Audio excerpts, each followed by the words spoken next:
Fern, may mga katanungang nakahanda. Kinasasagutin ni na Den, Ali at Yas. First question. Kung magiging presidente ka ng pag-ibig, ano ang magiging plataforma mo? Presidente ng pag-ibig. Pag-ibig fund, ha? Oh. Iba yun. May loan. Kunyari, may organisasyon na puro tungkol sa pag-ibig. Anong magiging plataforma mo? Den, number 1. Kung magiging presidente ako ng pag-ibig, ang papatupad ko, yung mga sawi sa pag-ibig, may healing package international para mag-heal sila doon. Pero sa mga healthy relationship, i-close mo na yung mouth, ha? Ano? Sorry? Ano yung huling sinabi niya? Sa healthy relationship, Yung i-close mga na nasa lang daw yung healthy mouth. relationship, i-close mo na yung mouth, ha? Close ang mouth. Ang mouth. Oo. Huwag na lang maingay yung mga may healthy Bawal relationship. makisali. Yes. Bawal makisali. Number 2, Den. Ay, Ali. Ali. Yes po, Ali. Siguro if I would be a president of such an organization na para sa pag-ibig, yung gusto ko po na magkaroon ng programa is daily consultation program na kasi nakikita ko, lalo na sa kabataan ngayon, na hindi tayo sanay ipakita yung totoo natin nararamdaman. Galit ka, hindi mo masabi. Nagtatampo ka kasi ginawa niya to, hindi mo masabi. We're not that transparent of a person of our generation. So gusto ko na magkaroon ng yun program, orientation, kung paano maging more transparent on what we are feeling. Kasi yung mga maliliit na bagay na pinag-aawayan nyo, lalaki at lalaki yan. At one day, sasabog ka na lang. Then magugulat yung partner mo, ganyan na ba kalaki yung galit mo sa akin? Talaga, ba't iba yung generation niyo mas outspoken? Mas empowered? Mas entitled?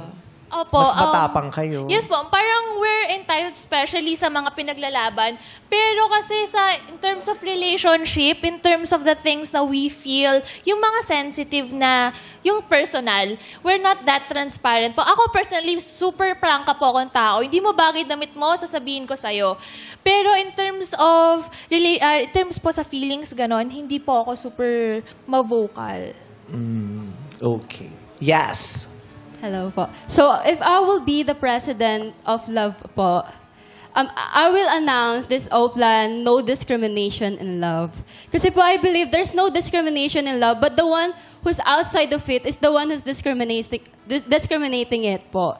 So, love has no gender, wala sa itsura, kung ano man.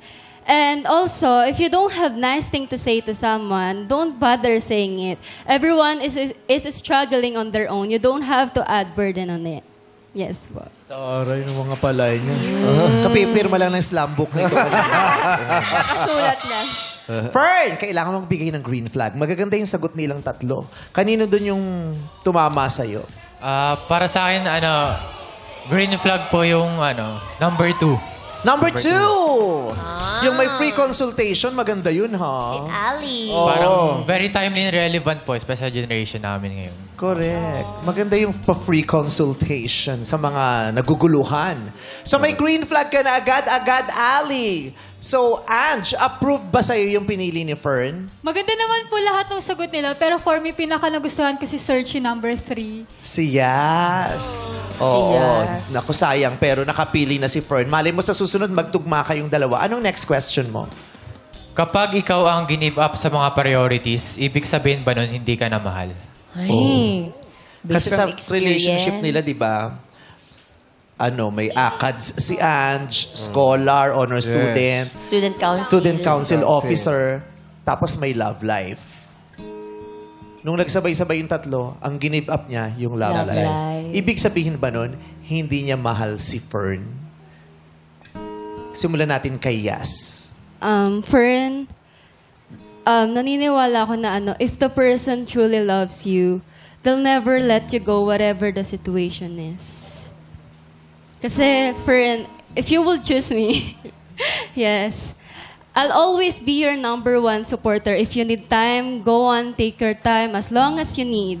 Or kung kailangan mo ng ka-aral buddy, I'll be your study buddy. I'll always be your number 1 supporter. You don't have to give up on us. Thank you, Yas. Si Den naman, number 1. Yung kanina si number 3, ito number 1. Fern, para naman sa akin, ang love dapat balance. Kailangan lahat career, whatever it is, dapat yung mga priorities, balance lahat. Alam mo, Fern, meron akong pinangahawakan na Bible verse. Sabi, love is patient, love is kind, it's not envy, it's not boastful, it keeps the record of right or wrong. Hindi nagmamataas, lahat pantay-pantay sa pagmamahal. Kaya naniniwala ako na kapag mahal mo yung isang tao, dapat pantay-pantay, walang maiiwan, and support sa lahat ng bagay. So, pag iniwan siya at di siya prioritize, mahal pa daw ba siya? Yun ang question. Ibig sabihin ba daw hindi siya mahal? Hindi po. Hindi siya mahal. Number 2. Sige, para maiba. Charot.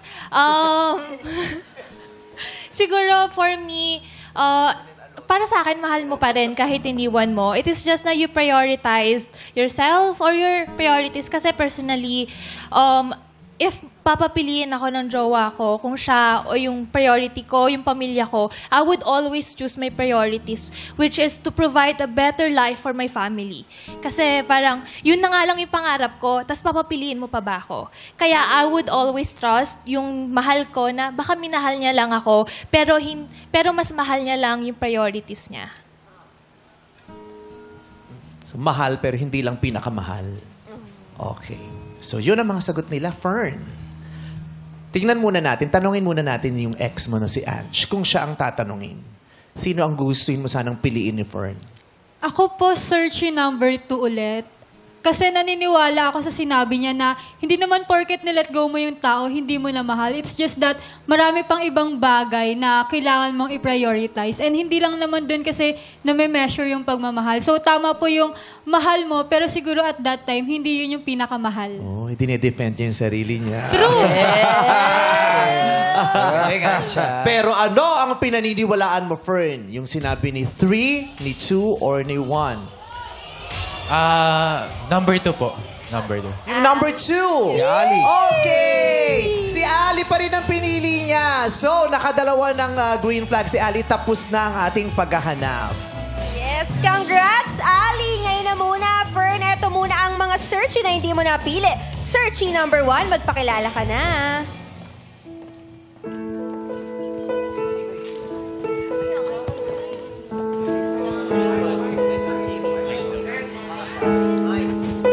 Hi, Fern.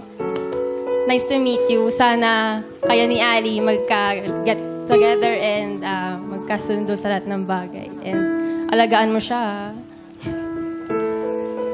Thank you, Dan. Thank you, Dan. At nga naman, kilalanin natin ang isa pang searching hindi mo napili. Let's go, Yas.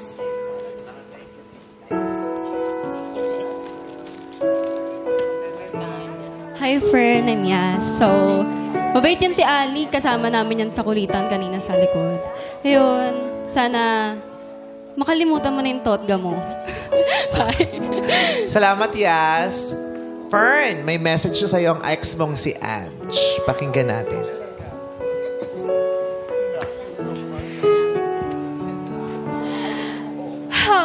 Hi, Fern. It's nice to see you again after 4 years. Sorry sa lahat. Alam mo na yun, lahat ng pain na na-cause ko sa'yo. And thank you kasi dahil sa'yo, sobrang dami kong natutuhan. Yung relationship ko ngayon, hindi ganito yung behavior ko kung hindi dahil sa'yo. Thank you and sana marami ka ring natutuhan galing sa akin. And wala naman akong mahihiling sa'yo kung hindi happiness, success, and peace. Yun lang naman. And good luck sa college life. Ka-graduate tayo next year. Joy, thank you for the 6 months. It was short, but it was sweet. Sobrang dami ko natutunan. And then, thank you dahil sobrang dami kong na-experience with you. And sorry dun sa 1 year na na-cause ko na pain. Di ko may imagine yung naranasan mo noon. And you're my thought guy and you're my greatest love. And I wish you nothing but the best. Thank you. Ange, meron ka bang bilin kay Ali? Short message, please. Hi, Ali. Magmamatch kayo niyan kasi same kayo ng name. Second name niya yon. And I know paras kayong matalino, so you're in for a ride. Kaya mo yan. Good luck. Yay! Thank you, Ange. Ali, tabihan mo na si Fern.